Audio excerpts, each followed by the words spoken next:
Outdoor शूटला निघाली आहे बाहेरगावी, म्हणून जरा थोडं नेहमी सांगते तसं लावलं आहे. परवा मला कोणतरी विचारलं की ताई तुम्ही रेलेव्हंट आहात का अजून. म्हणजे मी नॉन प्लसच झाले की एक तर मी तसा विचारच कधी केला नाही. आपण रेलेव्हंट नाही.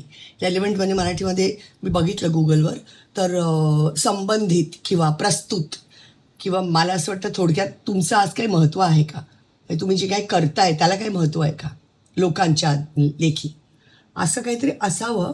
हा प्रश्न अनेकदा विचारला जातो अलीकडे की I you really relevant to society, I you relevant to सम.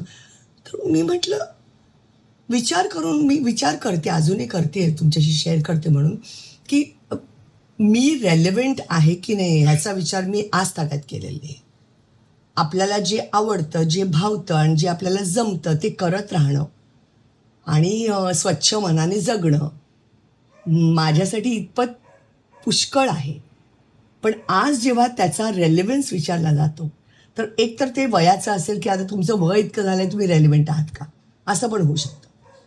किंवा मग तुम्ही जे करताय ते आता इतर सगळे म्हणजे नाही म्हटलं तरी आमचं जे क्षेत्र आहे ते वाढलं आहे आणि स्पर्धा प्रचंड झालेली आहे. त्याच्यामुळे ह्या स्पर्धेमध्ये तग धरणं आणि ते तग धरून तुमचं काहीतरी एक थोडंसं काहीतरी म्हणजे समाजापर्यंत पोचणं, ह्याचा रेलेव्हन्स म्हणतायत का कसला म्हणतायत रेलेव्हन्स. खरंच तुम्ही सांगाल का मला तुमचं काय मत आहे ते.